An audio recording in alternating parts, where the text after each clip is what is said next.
آپ نے سنا ایک طرف قادیانیوں سے مناظرہ ہے, عدالت میں فیصلہ اور چیلنج ہے, اور ادھر بیٹا بیمار ہے, بیوی یہ کہہ رہی ہے کہ بچہ بیمار ہو چکا ہے, آپ تھوڑی دیر رک جائیں, پتہ نہیں کیا ہوگا, زندہ رہے گا کہ مر جائے گا. ادھر وہاں قادیانیوں سے مناظرے کا ٹائم ہو چکا ہے, یہ نکلے اپنی بیگ لے کر اسٹیشن پر کھڑے, خبر پہنچی کہ بیٹے کا انتقال ہو چکا ہے, جنازے کی نماز پڑھ کے چلے جائیں, وہ وہیں پر انا للہ پڑھ کر بچے کے لیے اصالہ ثواب کر کے کہنے لگے ادھر میرے نبی کے دین کا مسئلہ ہے, ادھر میری اولاد کا مسئلہ ہے, کل قیامت کے دن میں اپنے رسول اللہ کو کیا چہرہ دکھاؤں گا, اپنی اولاد کی خاطر میرا دین کی خدمت اور اس کی حفاظت چھوڑ دیا, اس لیے جنازہ آپ لوگ پڑھ لیں, میں رسول اللہ کے دین کی حفاظت کی خاطر جانا چاہتا ہوں. اسٹیشن سے گھر آ کر بیٹے کی جنازہ نہیں پڑھا اور وہاں سے قادیانیوں سے لڑنے اور مقابلہ کرنے کے لیے چلے گئے. ہم جانتے ہیں کہ ان علماء کی خدمت اور محنتیں کیا ہیں. سبق ناکہ ہونے کے غم میں امام ابو یوسف کا بیٹا انتقال ہو جاتا ہے, جنازے کی نماز پڑھ کر مسجد کے گیٹ تک جا کر کہتے ہیں میرے سبق کا ٹائم ہو چکا ہے, بچے انتظار کر رہے ہیں, مول صاحب انتظار کر رہے ہیں, جنازے میں جا کے آنے تک ٹائم ہو جائے گا, ان بچوں کا حق مارا جائے گا, تم لے جا کے دفنا دو, میں سبق کے لیے جا رہا ہوں. ایسی محنتوں سے ہمارے باپ نے ہمیں پالا نہیں ہوگا, ہماری ماں نے ہمیں پالا نہیں ہوگا جتنا ان علماء نے ہمارے دین کی خاطر محنتیں کی ہیں. مسلم پر صلی اللہ صرف علماء پر صلی اللہ ہے, مدارس پر صلی اللہ ہے, یہ مسلم پر صلی اللہ ہے کہ ہمارے اللہ پر حملہ ہو رہا ہے تو علماء میدان میں آئے, مدارس والے میدان میں آئے, اوقاف کا مسئلہ چل رہا ہے, سحری میں ٹکا کے کھائیں, افطار میں ٹکا کے کھائیں, شاپنگوں پہ شاپنگیں ہوتے رہیں, بزنسیں ہماری اپنی جگہ چلتے رہیں, ہماری عورتیں برقع پہن کر بے حیا بن کے بازاروں میں گھومتی رہیں, رمضان کی تراویح غارت ہو جائے, رمضان کے روزے غارت ہو جائیں, ہماری عورتوں کو قرآن کی تلاوت کا احساس بھی نہ ہو, تجوید سے قرآن پڑھنے کی نوبت مرنے تک نہ آتی ہو, اولاد کو حیا اور دین اور شریعت کی تعلیم دینے کا جذبہ سالوں گزر جائے, جنازے اٹھ جائیں پھر بھی نہ آتا ہو. اس حالت میں بڑھاپے کے عالم میں sugar, B P, heart, cancer کے امراض میں مبتلا ہو کر روزے کی حالت میں پریوار چھوڑ کر, گاؤں چھوڑ کر, دلی کے ہوٹلوں میں پڑھ کر آج بھی کون علماء مسلم پر صلی اللہ کی حفاظت کی خاطر دھرنے کر رہے ہیں, کون وہاں پر ریلیاں اور تحریک چلا رہے ہیں. غزہ کے ان معصوم بچوں پر اس رمضان میں ہونے والی شہادتوں میں کون آنسو بہا رہا ہے, کون یہاں سے چندہ اکٹھا کر کے ان غزہ کے مسلمانوں کو, ان غریبوں کو, ان مظلوموں کو مدد کرنے کی اپیل کون کر رہا ہے, ان کے حق میں دعائیں رو رو کے کون کر رہا ہے, کون عرب ممالک کے حکمرانوں کو جھنجھوڑ رہا ہے, کون انہیں خطوط لکھ کر, لیٹر لکھ کر عربی میں ان سے انسانیت کا, غیرت کا, شجاعت کا مطالبہ کر رہا ہے کہ تم اپنے پڑوس میں ان فلسطین اور غزہ کے مسلمانوں پہ رو اور ان کی مدد اور حفاظت کرو. جانتے کیا ہے ہم لوگ اپنی فیملی اور پریوار کے علاوہ, اپنی 2 روٹی اور 2 بوٹی اور 2 گوشت کے ٹکڑوں کے علاوہ, چند پیسوں کی خاطر جس انگریز کو ہم نے شہادت دے کر, قربانیاں دے کر, خون بہا کر اسے بھاگنے پہ مجبور کیا تھا, آج اس انگریز ملک کا ویزا خرید کر کون جا رہا ہے, کون کمانے کے لیے 40-40 لاکھ انگریز کا ویزا خرید کے جا رہا ہے, کتنے علماء جا رہے ہیں اور کتنی قوم جا رہی ہے. ہم نے تو اس کے وجود کو برداشت نہیں کیا ہے. محمد علی جوہر نے تو یہ کہا تھا مر جاؤں گا لیکن پیرس میں دفن نہیں ہوں گا, برطانیہ میں دفن نہیں ہوں گا, مجھے مرنے کے لیے ہندوستان کی 2 گز مٹی کافی ہے بس. اتنی نفرت کرنے والے شیخ الہند رحمت اللہ علیہ, اگر مجھے جلا دو گے تو میری راکھ سے بھی انگریز کی نفرت کی بو آئے گی, میرے زبان سے نہیں میری ہڈیوں اور راکھ سے بھی انگریز کی نفرت کی بو آئے گی. آج اس انگریز کا تلوے چاٹنے کی خاطر, وہاں کیا گرین کارڈ لینے کی خاطر کون بھاگ رہا ہے. یوں زبان نہ کھلوائیں علماء کی. آدمی اپنے پیشے سے, اپنے ڈی این اے سے محبت رکھتا ہے.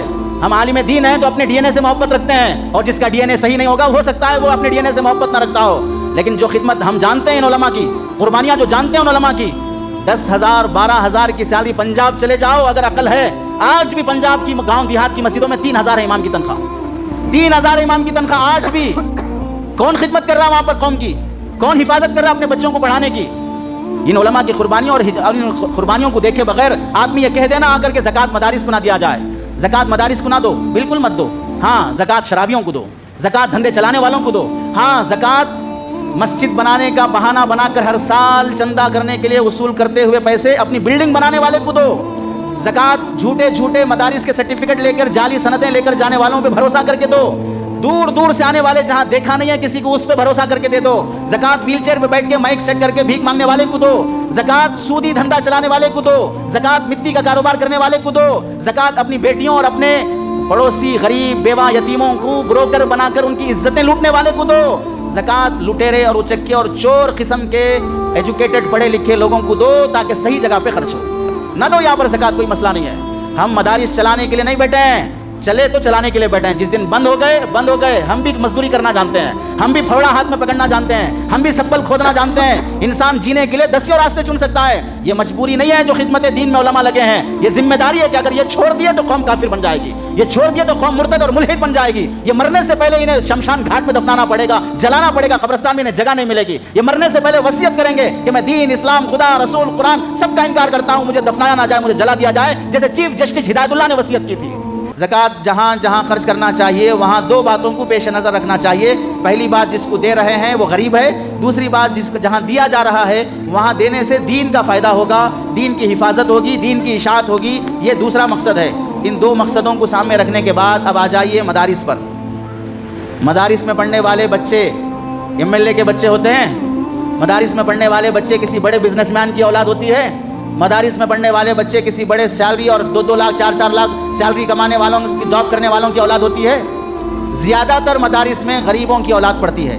مصارف زکوٰۃ میں سے 6 حصے وہ ہوتے ہیں جو غریبوں کو دیکھ کے دو. دوسرا مقصد کیا تھا؟ اللہ کے دین کی حفاظت اور اس کے دین کی اشاعت. اور مدارس میں جو قرآن حدیث کی تعلیم ہوتی ہے اس کا مقصد ہے دین اور شریعت کی حفاظت ہو, دین اور شریعت کی اشاعت بھی ہو.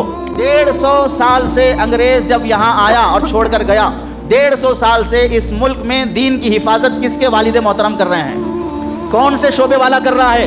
ڈاکٹروں سے پوچھ لو تمہاری وجہ سے قرآن کی کون سی آیت محفوظ ہوئی ہے. لائروں سے پوچھ لو تمہاری وجہ سے شریعت کا کون سا لا محفوظ ہوا ہے. مسلم پرسن اللہ کا کیس لڑنے کے لیے بھی کوئی ڈھنگ کا لائر نہیں مل رہا ہے. نان مسلم لائر سے مسلم پرسن اللہ کا کیس لڑنا پڑ رہا ہے. وقف بورڈ اوقاف کا مسئلہ چل رہا ہے, یہاں پر بھی غیر مسلم لائر کے ذریعے سے مسلمان اوقاف کی حفاظت کا مسئلہ کرنا پڑ رہا ہے. پتہ چلا اپنے فیلڈ کا ایڈوکیٹ ہونے کے باوجود بھی دین کے خاطر ایک پیسہ کام نہیں آ سکا ہے. لیڈروں سے پوچھ لو, سیاسی لیڈروں سے, تمہاری وجہ سے کتنے مدرسے, کتنی مسجدیں, کتنا قرآن, کتنا دین, کتنی شریعت محفوظ رہی. تمہاری سیاست, تمہاری تجارت, تمہاری معاشرت, تمہارا نکاح بیاہ خود اتنا برباد ہے, دین اور شریعت وہاں بدنام ہو رہے ہیں. وہاں زندگی میں دین اور شریعت نہیں ہے. تو 150 سال جب اسلامی حکومت کا زوال ہوا, انگریز یہاں پر آیا, آ کے جانے کے بعد سے لے کر اب تک دین اسلام کی حفاظت کون سی فیلڈ والے کرتے آ رہے ہیں؟ اگر مصارف زکوٰۃ پڑھا ہوتا, دماغ ہوتا اور پڑھنے کی توفیق ملی ہوتی تو پھر آدمی کو سمجھ میں آتا کہ دین میں زکوٰۃ خرچ کرنے کا جو اللہ نے بیسک کانسیپٹ رکھا ہے, بنیادی جو بات رکھی ہے وہ ہے غربت, دوسری ہے دین کی حفاظت اور اشاعت. اور یہ دونوں باتیں اگر ہم مدارس میں غور کریں گے تو پائی جاتی ہیں. پڑھنے والے 80% بچے غریب بھی ہوتے ہیں اور پڑھنے کے بعد وہ دین کی حفاظت اور اشاعت میں لگتے ہیں. وہ کوئی lawyer, doctor, engineer, business man نہیں بنتا ہے, پھر مسجد کی خدمت سنبھالتا ہے, مدرسہ سنبھالتا ہے, مکاتب سنبھالتا ہے. گاؤں گاؤں چلے جاؤ, دیہات چلے جاؤ, وہاں پر اگر کوئی اپنے بچوں کو کلمہ پڑھا رہا ہو, اسلام سکھا رہا ہو, ہماری بیٹیوں کو حیا سکھا رہا ہو, تو کون سے ڈاکٹر, کون سے لائر, کون سے بزنس مین ہیں جو گاؤں میں جا کر امامت کر کے قوم کا دین اور اسلام محفوظ کرنا چاہیں گے؟ بڑی کالج میں پڑھا رہا ہے, اپنے بچوں کو پڑھنے والے کالج میں پڑھنے والے بچوں کو کلمہ پڑھانے تیار نہیں ہے, داڑھی رکھنے بولنے تیار نہیں ہے, اسلام کی حمایت کرنے تیار نہیں ہے, اسلامک ہسٹری پڑھنے تیار نہیں ہے. بڑے بڑے پروفیسر بنے بیٹھے ہیں اور حجامت کر رہے ہیں, اپنے اپنے فیلڈ میں دین کی خدمت نہیں کر رہے ہیں. تو ہم نے دیکھا ہی نہیں کہ دینی مدارس کا کام اور اس کا انجام اور اس کی خدمتیں کیا ہوتی ہیں. مصارف زکوٰۃ میں ہم غور کر لیں. انگریز آنے سے پہلے اس ملک میں کوئی پڑھا لکھا, ہم چیلنج نہیں کرتے ہیں, ہم دعویٰ نہیں کرتے ہیں, درخواست کرتے ہیں, کوئی پڑھا لکھا کالج کا ہمیں ایک کتاب دکھا دے. انگریز آنے سے پہلے اس ملک میں مدرسے الگ تھے, اسکول کالج الگ تھے. ہسٹری کا کوئی بھی پڑھا ہوا آپ میں سے دکھا دے.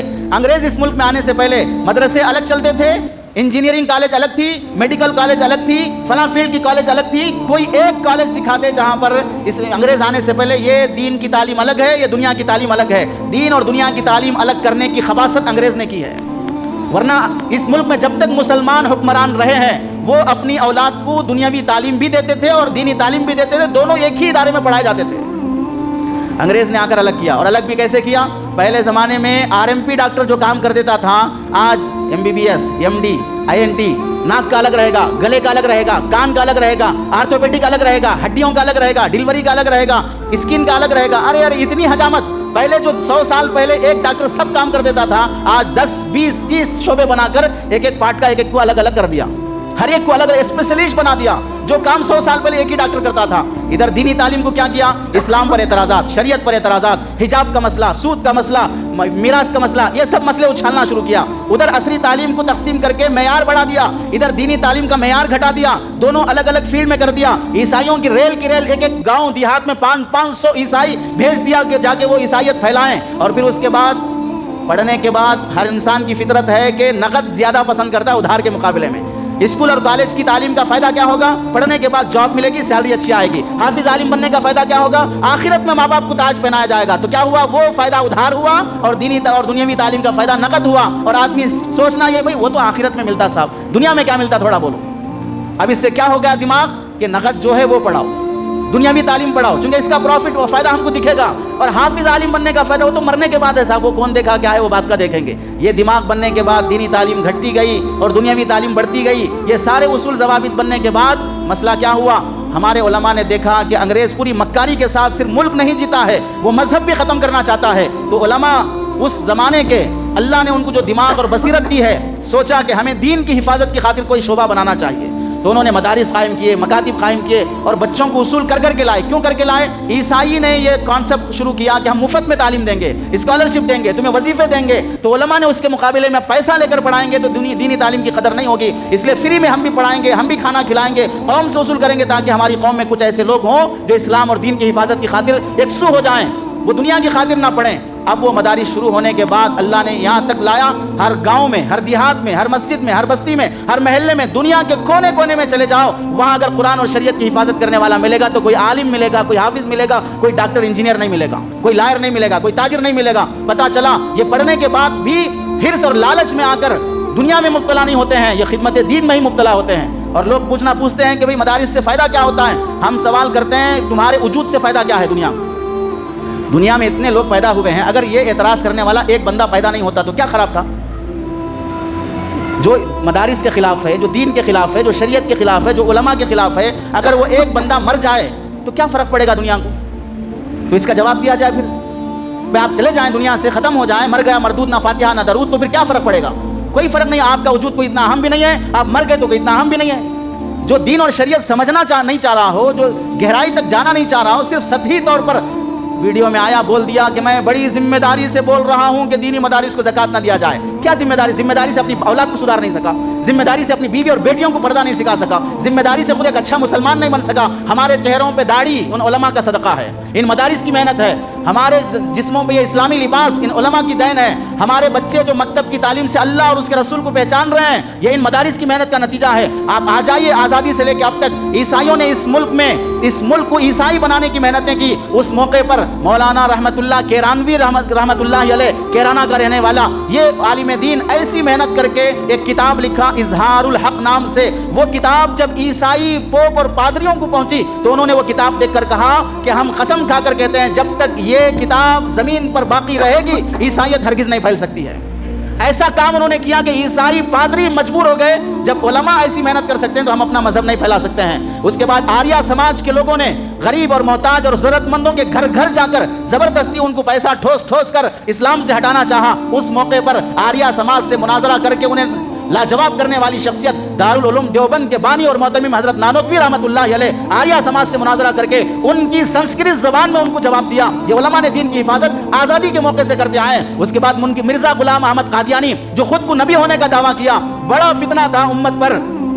فتنہ اکبری کے بعد اکبر بادشاہ نے جو دین الہی شروع کیا، اس فتنے کے بعد اگر کوئی بڑا فتنہ ہندوستان میں ہوا تو وہ مرزا غلام احمد قادیانی کا ہے، جو داڑھی کرتا پیجامہ مسلمانوں کی شبیہ میں مسلمانوں کو کافر بنانے کی کوشش کی اور خود نبی ہونے کا دعویٰ کیا ہے۔ ایسا گھٹیا انسان، اس سے مناظرہ اور مقابلہ۔ علامہ انور شاہ کشمیری، عطا اللہ شاہ بخاری، یہ اتنے بڑے علماء ساری زندگی قادیانیت کے خلاف انہوں نے قربانیاں دے کر، ایک طرف آپ نے سنا، ایک طرف قادیانیوں سے مناظرہ ہے، عدالت میں فیصلہ اور چیلنج ہے، اور ادھر بیٹا بیمار ہے، بیوی یہ کہہ رہی ہے کہ بچہ بیمار ہو چکا ہے، آپ تھوڑی دیر رک جائیں، پتہ نہیں کیا ہوگا، زندہ رہے گا کہ مر جائے گا۔ ادھر وہاں قادیانیوں سے مناظرے کا ٹائم ہو چکا ہے، یہ نکلے اپنی بیگ لے کر اسٹیشن پر کھڑے، خبر پہنچی کہ بیٹے کا انتقال ہو چکا ہے، جنازے کی نماز پڑھ کے چلے جائیں، وہ وہیں پر انا للہ پڑھ کر بچے کے لیے اصالہ ثواب کر کے کہنے لگے ادھر میرے نبی کے دین کا مسئلہ ہے، ادھر میری اولاد کا مسئلہ ہے، کل قیامت کے دن میں اپنے رسول اللہ کو کیا چہرہ دکھاؤں گا، اپنی اولاد کی خاطر میرا دین کی خدمت اور اس کی حفاظت چھوڑ دیا، اس لیے جنازہ آپ لوگ پڑھ لیں، میں رسول اللہ کے دین کی حفاظت کی خاطر جانا چاہتا ہوں۔ اسٹیشن سے گھر آ کر بیٹے کی جنازہ نہیں پڑھا اور وہاں سے قادیانیوں سے لڑنے اور مقابلہ کرنے کے لیے چلے گئے۔ ہم جانتے ہیں کہ ان علماء کی خدمت اور محنتیں کیا ہیں۔ سبق ناکہ ہونے کے غم میں امام ابو یوسف کا بیٹا انتقال ہو جاتا ہے، جنازے کی نماز پڑھ کر مسجد کے گیٹ تک جا کر کہتے ہیں میرے سبق کا ٹائم ہو چکا ہے، بچے انتظار کر رہے ہیں، مول صاحب انتظار کر رہے ہیں، جنازے میں جا کے آنے تک ٹائم ہو جائے گا، ان بچوں کا حق مارا جائے گا، تم لے جا کے دفنا دو، میں سبق کے لیے جا رہا ہوں۔ ایسی محنتوں سے ہمارے باپ نے ہمیں پالا نہیں ہوگا، ہماری ماں نے ہمیں پالا نہیں ہوگا جتنا ان علماء نے ہمارے دین کی خاطر محنتیں کی ہیں۔ اس ملک میں فتنے آنے کے بعد منکرین حدیث پرویز کا فتنہ شروع ہوا، جس نے قرآن کو بیس بنا کر حدیث کا انکار کرنا شروع کیا، عذاب قبر کہاں پر ثابت ہے، فلاں چیز کہاں سے ثابت ہے، قرآن کا انکار کرنے، قرآن کا بہانہ بنا کر حدیث کا انکار کرنے والی قوم شروع ہوئی۔ اس کا فتنہ یوسف لدھیانوی رحمت اللہ علیہ اور ان بزرگان دین نے اس ڈٹ کر مقابلہ کیا۔ آج جانتے بھی نہیں کہ لوگ اہل قرآن کس خبیث نام کو کہتے ہیں،